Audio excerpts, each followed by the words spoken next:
late January 1959.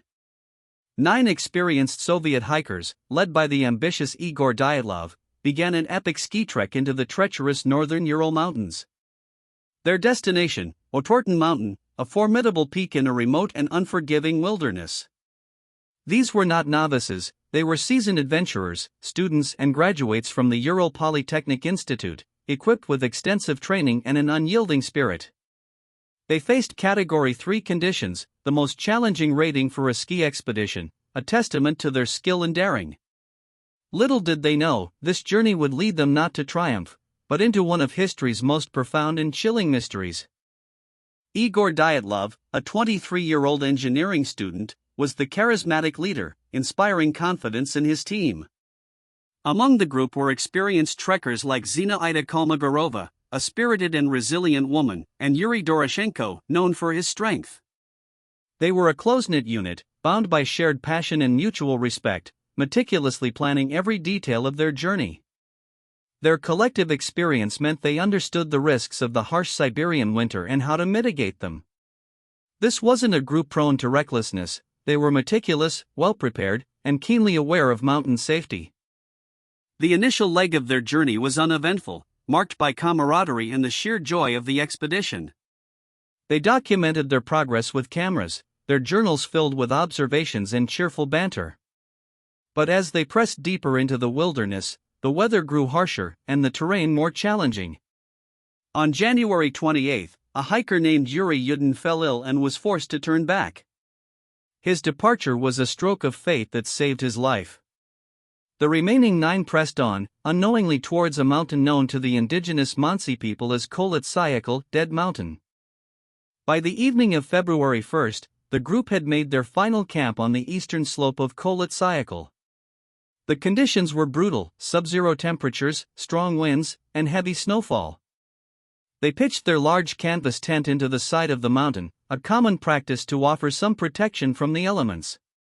Inside, they would have felt a fleeting sense of security, sharing a meal, perhaps planning the next day's arduous climb. But as night fell, the remote silence of the mountains would soon be shattered by an unknown terror, turning their sanctuary into a scene of unimaginable horror. The group was expected to return to their starting point, Defies. By February 12, Dyatlov had arranged to send a telegram upon their arrival. When the date passed without any word, there was initial concern, but no immediate panic. Delays were common in such expeditions. Days turned into a week, and then more, with no contact. By February 20, relatives of the hikers demanded a search. The alarm bells truly began to ring, growing louder with each passing day. The vast, silent wilderness held its secrets tightly, as a massive search and rescue operation began to mobilize. On February 26, a search party led by Mikhail Sharavin, a student volunteer, made the first chilling discovery: the group's tent, partially covered by snow on the slope of Kholat Syakhl. What they found inside and around it immediately contradicted any normal explanation. The tent was badly damaged, ripped open from the inside in multiple places. All their essential gear, warm clothes, boots, food, and even some money, had been left behind. This wasn't an abandoned campsite, it was a scene of sudden, desperate flight. Why would experienced hikers, in sub-zero temperatures, abandon their shelter and vital equipment? Following the tent's unsettling discovery, investigators found a trail of footprints leading away from the campsite, heading downhill towards a dense forest. These weren't the prints of people carefully navigating treacherous terrain in proper winter boots. Many were bare, or in socks, or single boots. The tracks indicated between 5 and 9 individuals, spaced out, suggesting they had left the tent in a hurry, perhaps even in panic, and certainly without time to properly dress. The scene painted a picture of extreme urgency, a terrifying scramble for survival in the face of an immediate, unknown threat. Approximately 1.5 kilometers, just under a mile, downhill from the tent, near a sprawling cedar tree, the first 2 bodies were found.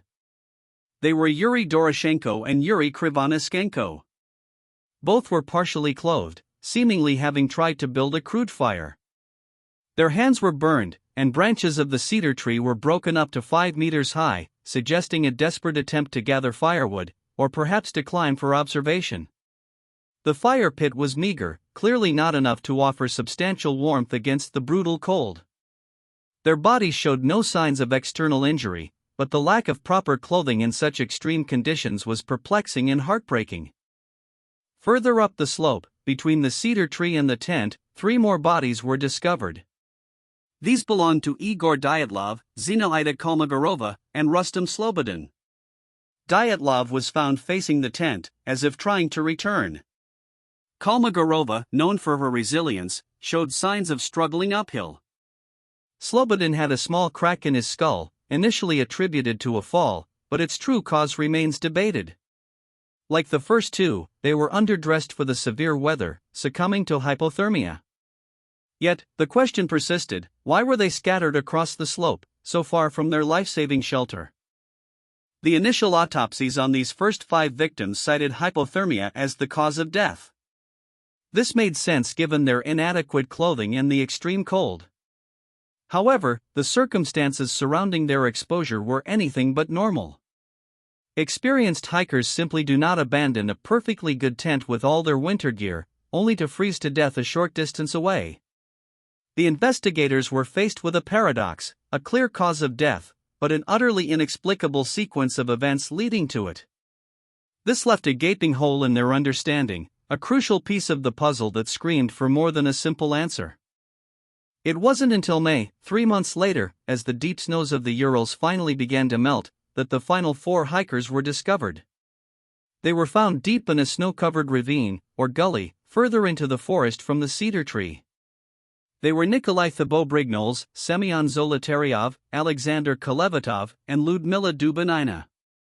Their location suggested they had either sought deeper shelter, or perhaps had been forced into the gully. But the state of their bodies would plunge the investigation into a far more disturbing and inexplicable realm, revealing injuries that defied all easy explanations. These last 4 victims presented a horrifying and perplexing picture. Nikolai Thibeaux-Brignoles had a fractured skull. Semyon Zolotaryov and Alexander Kolevatov suffered major internal chest trauma, including broken ribs, yet showed no external wounds consistent with such severe impact. Most disturbing was Lyudmila Dubinina, found missing her tongue, eyes, and part of her face. These were not injuries consistent with hypothermia, nor with a simple fall. The sheer force required to inflict such trauma, without visible external struggle or signs of a fight, led investigators down a path of increasing bewilderment. Adding another layer of unsettling mystery, forensic tests revealed traces of radiation on some of the victims' clothing. Specifically, the clothes of Lyudmila Dubinina and Semyon Zolotaryov showed radioactive contamination. While the levels were not immediately lethal, their presence was inexplicable. How did radiation get onto their clothes in such a remote, pristine wilderness? This discovery fueled rampant speculation about secret military tests or some unknown phenomenon, further complicating an already baffling case and raising questions about what official investigators might have downplayed or simply missed. Despite the horrific injuries and the bizarre circumstances, the official Soviet inquiry concluded that the hikers died from an unknown compelling force. The case was closed in May 1959, just a few weeks after the last bodies were found, with the investigation files sent to a secret archive.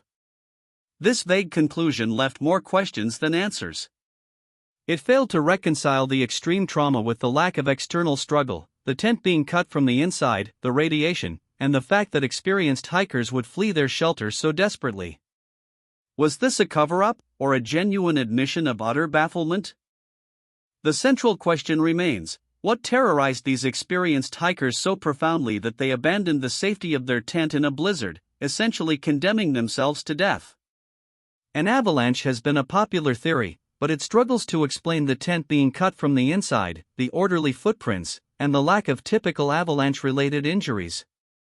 If an avalanche struck, why would they meticulously cut their way out, only to walk calmly down the slope without gathering essentials? The act of fleeing itself speaks volumes about an immediate, perceived danger far greater than the freezing night outside. What did the investigators miss, or perhaps deliberately overlook? The internal injuries of the last 4 victims, fractured skulls, broken ribs, missing organs are profoundly difficult to reconcile with hypothermia or a simple fall.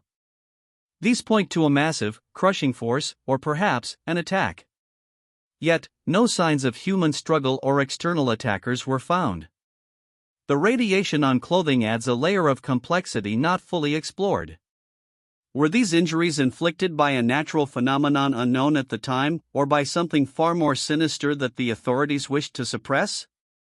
The official investigation's haste and secrecy only deepen these suspicions.